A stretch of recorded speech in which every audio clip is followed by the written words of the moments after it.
Hey everybody, my name is Emily Ann Buck. If you are new to my page or are here and don't know who the heck I am a domestic violence speaker with our youth here locally in Knoxville, Tennessee. I speak in different organizations, youth groups, with adults as well, but mainly the youth. And so I work with a lot of kids with abuse.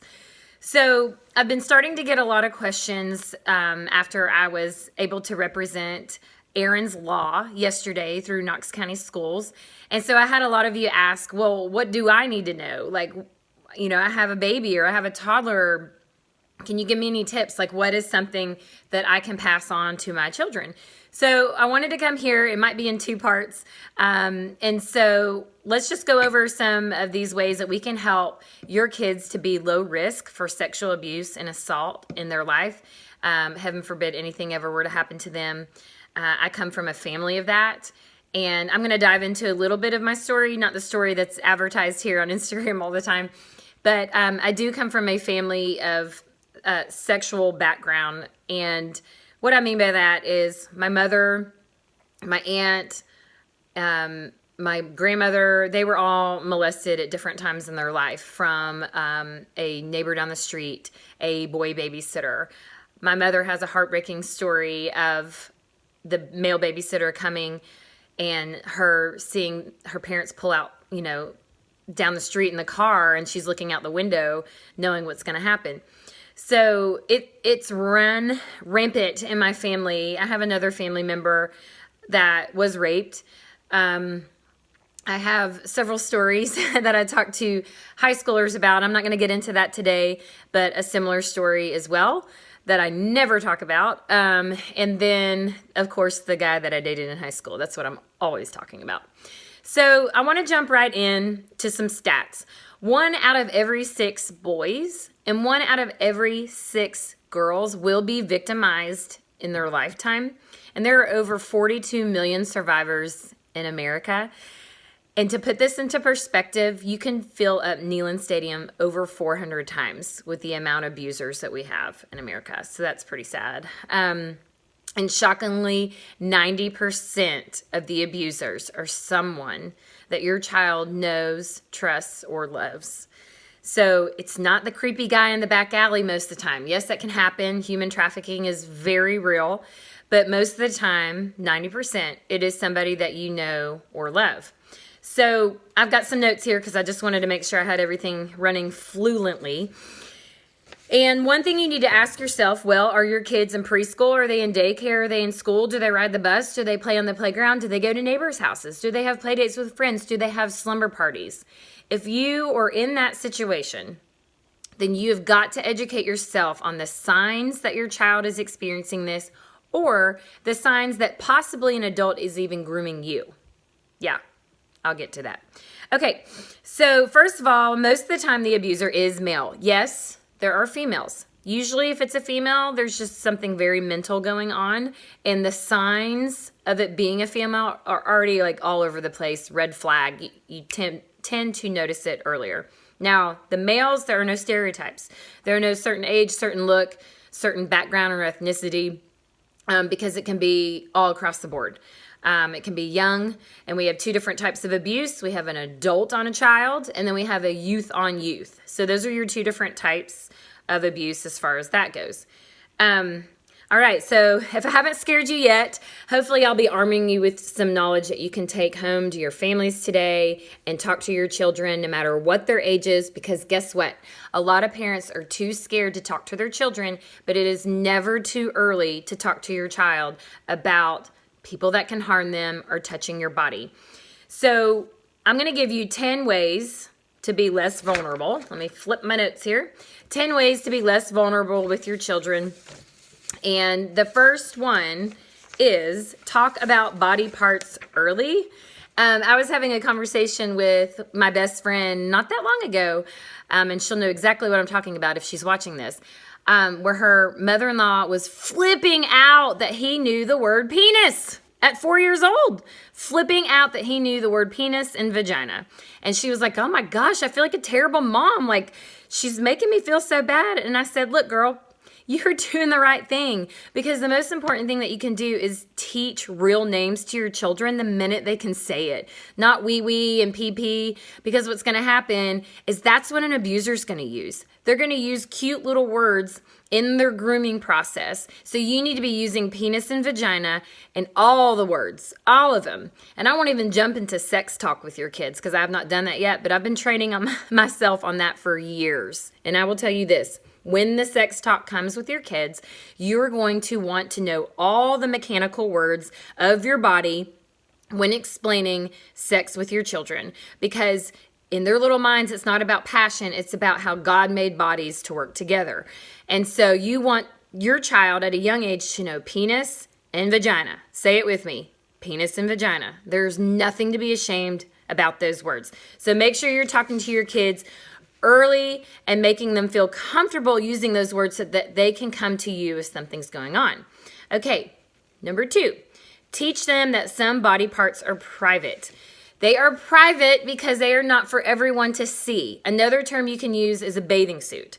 So you would say, nobody is allowed to touch anything where your bathing suit is. But here's the key that parents forget. You have to tell the parents, don't let anyone make you touch them. I'm at fault for it as well. That's what I started telling my kids as early as I could tell them. Don't let anyone touch you. Don't let anyone touch you. And so we forget to tell them. And most of the time, the perpetrator is actually going to start there. They're going to ask your child to touch them first. So make sure, parents, you don't leave that part out. Make sure you're telling them, hey, you don't touch somebody else either, because that's a private part. And private parts are only for yourself, mommy or daddy to put a cream or a lotion on, or if you're sick or something's wrong, or when you're with the doctor at the doctor's office. Who knows, maybe there's a doctor in your neighborhood that they go have play dates with, so you don't want them to think that that's always okay. But in the doctor's office, with the parent present, they are allowed to touch a private part. And this gives me a flashback to my oldest, who's 8.5. He was probably 5 or 6 at the time. And when our sweet female doctor asked for him to pull down his pants, because she just wanted to check everything, he didn't just get shy and run away. He cried his eyes out and like hit himself. And she looked at me and she goes, Emily Ann, I'm fine with that. That just shows that you've done a good job of making him not get undressed in front of others. And I will go into more personally. I've pretty much scared my children, so that may not be the tactic you want to do, but I have. So don't let me forget to go over that. Like I said, it might have to be 2 parts. But anyway, my child would not let the doctor see his privates, so she was fine with that. Okay, number 3, you need to teach your child boundaries. And so they need to know, I just kind of combined number 2 and number 3. So number 2 and number 3, teaching them their body parts are private and teaching them boundaries and just making sure that they don't touch someone else. Okay, so moving on to number 4. You have to tell your children that secrets are not okay. I have always told my children the only secrets that are allowed in our family is a birthday present. If daddy comes to you and says, look what I got mommy or Izzy or papa, that is fine. But there are no other secrets allowed between you and an adult, or we need to tell them an older child. So body secrets is what you can call it. That is not okay. Now, here's a little bit of my scare tactic. I have told my children as they've gotten older, somebody might threaten you and tell you that they'll kill me. I worked in the jail for 11 years, guys. I'm a criminal justice major. I tend to use the scary tactics. I worked in the jail for so long. I've seen it all. I dealt with molestation and sexual abuse inmates. So I just tell them straight up front. They might tell you that they're going to kill mommy if you tell. Honey, nobody's killing mommy. You come tell me. If there's anything that ever makes you feel uncomfortable, you come tell me, because guess what? They're not going to hurt me. That is a lie. That is a big lie. And so there are no secrets allowed, and you can also call it body secrets. They will say, this is our secret. I really enjoy playing with you. Let's keep this between us. I know you guys have heard this before, so make sure they know if they come to you with a secret, they are not in trouble ever, and that you believe them. All right, number 5. Tell your child that no one should take pictures of their private parts. How many of you are going, I can't tell my 3-year-old that? Yes, you can. Because guess what? One day that 3-year-old is going to be a 10-year-old preteen girl. And this is running rampant. I'm in the high schools all the time. That is part of my personal story. If you don't know my personal story, I was part of child pornography because I was underage. So I'll just put it out there right now. And so it is real. And I didn't even have smartphones when I was 16 years old. So this is what's going on. If someone, and I'm going to further explain this later too, if someone is getting comfortable enough with your child to take pictures with them all the time, then they might feel comfortable enough to think it's okay to take pictures of their privates. So make sure they know nobody takes pictures of your privates. That is not allowed by anybody, okay? All right. Number 6, so teach your child how to get out of scary or uncomfortable situations. And this is where you can tell them, obviously, no is no, and to go to a trusted adult, and this is probably more if they're older and they feel uncomfortable, or tell your child if they're somewhere and they're not comfortable that they need to leave or go potty. And this is going to line up with number 7, which is have a code word for your child to use so they can feel safe when they want to be picked up. This reminds me of a few years ago when my youngest was born. He's 6 now. So when my 6-year-old was, no, I take that back. It was when my niece was born 2 years ago. My neighbor up the street, she might remember this if she's seeing this. She said, "Oh my gosh, your sister's baby's coming. Do you need me to pick up the kids?" And I was like, "Maybe, I'm running to the hospital." And I said, "Our code word is," and she goes, "What?" And I said, "Our code word is," and it's a funny boy code word. And she said, "Okay." And I said, "Because they don't know who you are." And so they know our code word. And so we'll be in the car line at school every couple of weeks or months. Just when it comes in my mind, I say, "Boys, what's the code word? What do you say?" So we have a family code word, and that is so important that they can give you this code word. If they feel uncomfortable in a situation as they get older, they can text it to you. Or the biggest reason I gave them a code word was if someone's out in the driveway and says, "Hey, your mom wants me to pick you up from the bus stop." And they're like, "Well, I don't know who you are. What's the code word?" If they don't know the code word, my child isn't getting in the car with that person. So make sure you teach them a code word. All right, I got 3 more, and then I'm going to do part 2. All right, so number 8 is I kind of said this earlier. Sorry, my notes are all jumbled. Tell your child they will never be in trouble if they tell you a body secret. So they'll never, ever get in trouble. The biggest thing as a parent from a young age is to gain that trust from your child so they know they can confide in you and talk to you about absolutely anything. And number 9, tell your child that a body touch might tickle or feel good. Yeah, that's a hard one. So usually we teach them bad touch, bad touch, bad touch, safe touch, and I will go into part 2 about different touches and stuff like that. But what we need to know is touch can feel good. My youngest, his affirmation is touch. He gets that from his daddy. His love language is touch. And so for him to be hugged by his teacher when he was in preschool made him feel so special.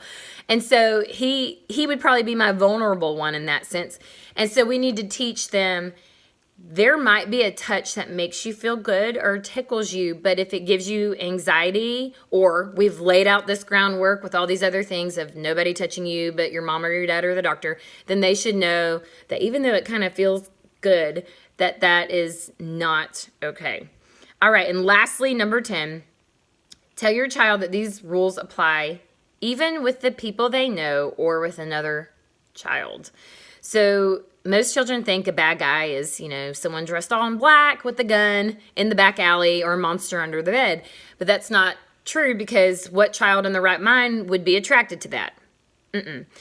This is where you have someone that is very charming and very attractive. And remember that stat, 90% of the time they already have given that person their trust. And so they need to know that this could be a family member. It can be a cousin. It can be, and it's usually older, a couple of years. It can be a cousin, an uncle, whatever it may be in the family, or a trusted friend or neighbor.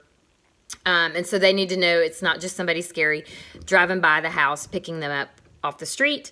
And I think I covered those top 10 reasons for you, and I'm hitting 15 minutes. So I'm going to make a part 2. I'll be back. Please ask me any questions that you might have about that so far, and we will continue with round 2.